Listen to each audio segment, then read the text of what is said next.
بسم اللہ الرحمن الرحیم۔ السلام علیکم۔ کمرے کے اندر داخل ہوتے ہی اس کی سانسیں بہت زیادہ بے ترتیب تھیں۔ دروازے کے اچھے سے کنڈی لگا کر وہ آہستہ آہستہ چلتا ہوا موضوعی پھولوں کی سیج پر بیٹھی غزل کی طرف بڑھنے لگا۔ بہت زیادہ رگڑ کے شیو کرنے کی وجہ سے اس کے گال مزید پچکے ہوئے لگ رہے تھے۔ میٹرک فیل اقبال عرف بالی کو ابھی تک یقین ہی نہیں آ رہا تھا کہ جو کچھ وہ دیکھ رہا ہے واقعی حقیقت ہے یا پھر خواب۔ ابھی پچھلے مہینے تک اس کی شادی کے کوئی آثار نہیں تھے۔ بالی کے والدین فوت ہو چکے تھے، اس کی پرورش دادی نے کی تھی۔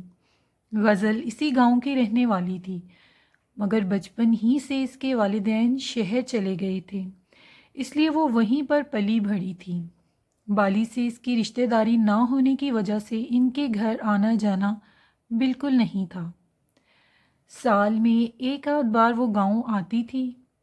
چونکہ غزل کے سارے رشتہ دار گاؤں میں رہتے تھے، یہیں کا رہائشی ہونے کی وجہ سے بالی نے اکثر اسے اپنی کزنوں کے ہمراہ کھیتوں وغیرہ کی سیر کرتے ہوئے دیکھا تھا۔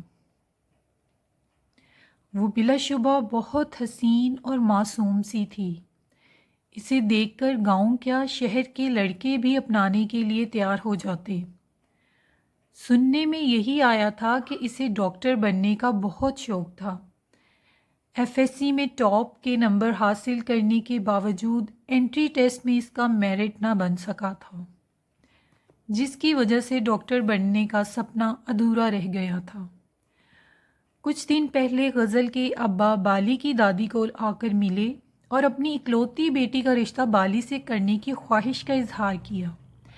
پہلے تو دادی کو سمجھ نہیں آیا کہ غزل کا باپ ماسٹر بشیر کیا کہہ رہا ہے، کیونکہ لفنگے سے بے وقوف بالی کے ساتھ شہر کی لڑکی تو کجا گاؤں کی ان پڑھ شبانہ بھی بیاہ کے لیے تیار نہ ہوتی۔ کہاں پڑھی لکھی بہت حسین غزل کا رشتہ آ گیا تھا۔ جب یہ بات بالی کو پتہ چلی تو جب تک دادی نے لڈو اس کے منہ میں نہیں ڈالا وہ منہ کھولے دادی کو سکتے کی حالت میں دیکھتا رہا تھا۔ دادی، تجھے میرے مرے ہوئے ابا کی قسم، یہ جو تو کہہ رہی ہے کوئی مذاق تو نہیں ہے؟ بالی نے دوبارہ تصدیق چاہی۔ تیرے ابا کیا، تیرے دادا جان کی قسم، اس کا ابا خود کہہ کے گیا ہے۔ دادی اپنے پوپلے منہ سے کھلکھلا کے ہنستے ہوئے بولی۔ یہ سن کر بالی نے دھمال کے انداز میں ناچنا شروع کر دیا۔ جب یہ بات گاؤں والوں کو پتہ چلی تو ہر کسی کا منہ کھلا کا کھلا رہ گیا تھا۔ کسی کو یقین ہی نہیں آ رہا تھا کہ ماسٹر بشیر کو ایسا کیا نظر آیا جو اس نے اپنی اکلوتی بیٹی کا رشتہ اس کے ساتھ طے کر دیا۔ گاؤں کے چودھری رب نواز کے بیٹے کو جب یہ بات پتہ چلی تو اس نے ایڑی چوٹی کا زور لگایا کہ کسی طرح ماسٹر اپنی بیٹی کا رشتہ اس کے ساتھ کر دے۔ زیور، زمینیں، نقدی، ہر طرح کی آفر کی گئی، مگر ماسٹر نے ہر پیشکش دھتکار دی۔ سننے میں یہی آیا تھا کہ خود غزل کا باپ بھی بالی کے ساتھ رشتے کے لیے ناخوش ہے، مگر خود غزل نے ضد کر کے اپنے والدین کو بالی کے ساتھ شادی کے لیے راضی کیا ہے۔ چاروں ناچار ماسٹر بشیر کو اکلوتی بیٹی کی پسند کے آگے ہار ماننی پڑی تھی۔ اس وقت دلہن کے روپ میں سجی سنوری غزل کے پاس جاتے ہوئے بالی کے ہاتھ پاؤں کانپ رہے تھے۔ بیڈ کے آخری سرے پہ بیٹھتے وقت وہ بہت زیادہ ڈرا ہوا لگ رہا تھا۔ اس کی مشکل خود غزل نے گھونگھٹ اٹھا کے حل کر دی۔ پہلی نظر میں ہی بالی کو اپنا آپ بہت کمتر لگنے لگا۔ کہاں وہ کانچ کی نازک سی گڑیا اور کہاں یہ گنوار سا بالی۔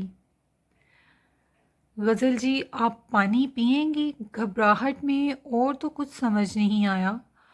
وہ پانی لینے کے لیے اٹھنے لگا، مگر غزل نے آگے بڑھ کر اس کا ہاتھ پکڑ لیا۔ اقبال، مجھے پانی نہیں چاہیے، میں تم سے کچھ اور مانگنا چاہتی ہوں۔ جھیل سی آنکھوں میں التجا تھی۔ وہ اس کی نظروں کی تپش سہ نہ پایا اور جلدی سے نگاہیں جھکا لی۔ چند لمحے موت سی خاموشی میں گزر گئے۔ بالآخر غزل نے سکوت توڑا۔ تم مجھ سے یہ نہیں پوچھو گے کہ میں نے شادی کے لیے تمہارا انتخاب کیوں کیا؟ میں چاہتی تو چودھری کے بیٹے کے ساتھ شادی کر لیتی۔ مگر پورے گاؤں میں تم مجھ سے زیادہ قابل اعتبار لگے ہو۔ تمہارے ساتھ شادی کا فیصلہ میں نے بہت سوچ سمجھ کے کیا ہے۔ بالی پہلے ہی اتنا بدحواس تھا، اوپر سے غزل کی باتیں اسے مزید پریشان کر رہی تھیں۔ تم نے سنا تو ہوگا مجھے ڈاکٹر بننے کا کتنا شوق تھا، وہ دور خلاؤں میں تکتے ہوئے بولی۔ بالی سر جھکائے خاموش بیٹھا رہا، مگر بدقسمتی سے میرا یہ خواب پورا نہ ہو سکا۔ اب اس کی آواز میں درد تھا۔ میں چاہتی ہوں ڈاکٹر بننے کا میرا یہ خواب تم پورا کرو۔ میں کیسے کر سکتا ہوں غزل جی؟ پہلی بار اس نے سر اٹھا کر حیرت سے دیکھا۔ تمہارے ابا مرحوم کی زمین جو اب تمہاری ہے، وہ اگر تم بیچ دو تو میں ڈاکٹر بن سکتی ہوں، غزل نے جلدی سے کہا۔ ہاں مگر اس کی آمدن تو ہمارا واحد ذریعہ ہے۔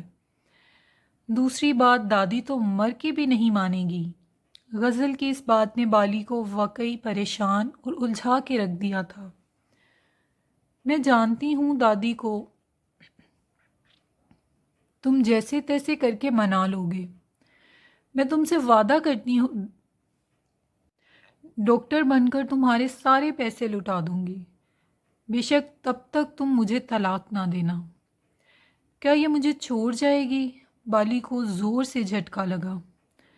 غزل جی، آپ نے صرف ڈاکٹر بننے کے لیے مجھ سے شادی کی ہے؟ بالی کی آواز گمبھیر تھی۔ تمہارے ساتھ شادی میں نے ایک جوا سمجھ کے کھیلی ہے، یہ اب تمہارے اوپر منحصر ہے، یا تو تم زبردستی کر کے پوری زندگی مجھے گھٹ گھٹ کر مرنے کے لیے چھوڑ دو، یا میرے خواب کو پورا کرنے میں میری مدد کرو۔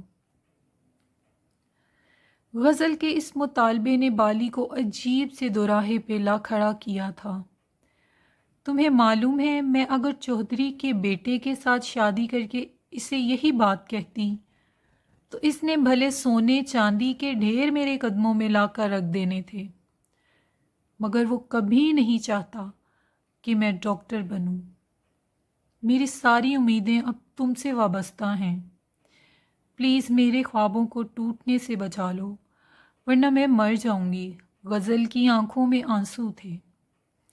اللہ نہ کرے غزل جی، آپ ایسی باتیں نہ کریں، بالی نے تڑپ کر کہا۔ میں ضرور آپ کے لیے کچھ نہ کچھ کروں گا، یہ کہہ کر وہ اٹھ کر کمرے سے باہر نکل گیا۔ اس کے جانے کے بعد غزل پرسکون ہو کر سو گئی۔ دوسرے دن کی صبح بالی کے لیے معمول سے بھاری تھی۔ ایک تو اسے ساری رات نیند نہیں آئی تھی، دوسرا غزل نے اس کی زندگی میں آ کر بھونچال برپا کر دیا تھا۔ وہ اس کی مدد کرنا چاہ بھی رہا تھا، مگر دکھ بھی ساتھ تھا کہ غزل نے اپنی منزل تک پہنچنے کے لیے اس کا استعمال کیا ہے۔ کچھ دنوں بعد اس نے ڈرتے ڈرتے دادی سے غزل کی خواہش کا ذکر کیا، جسے سن کر دادی کا غصہ آسمان سے باتیں کرنے لگا۔ جب بی بی نے ڈاکٹر ہی بننا تھا تو تجھ سے پیار رچانے کی کیا ضرورت تھی؟ دادی نے تپ کر کہا۔ دادی، ڈاکٹر بننا اس کا خواب تھا، اب وہ اداس ہے تو میں اسے اس طرح نہیں دیکھ سکتا، بالی نے زمین پر نظریں گاڑتے ہوئے کہا۔ تو چپ ہی کر بالی، میں خود اس سے بات کرتی ہوں، دادی غصے سے اپنا عصا زمین پر مارتے ہوئے بولی۔ دادی خدا کے لیے اسے کچھ نہ کہو، جو کہنا ہے مجھے کہو، بالی نے آگے بڑھ کر دادی کو جانے سے روک دیا۔ جیسے تیسے کر کے اس نے دادی کو خاموش تو کروا لیا تھا، مگر سب سے بڑی مشکل اپنی جائیداد بیچنے کے لیے دادی کو راضی کرنا تھا۔ اپنی خاندانی زمینیں بیچنا، وہ بھی اس لڑکی کے لیے جس کا کوئی اعتبار ہی نہ ہو کہ کل کو وہ بالی کے ساتھ رہے گی بھی یا نہیں۔ دادی کے لیے آسان نہ تھا۔ آج غزل خوش تھی، بہت زیادہ، کیونکہ اگلے مہینے وہ چین جا رہی تھی ڈاکٹر بننے۔ بالی نے اپنا وعدہ پورا کر دکھایا تھا، اس کی خاطر بالی نے پوری دنیا سے ٹکر لے لی تھی۔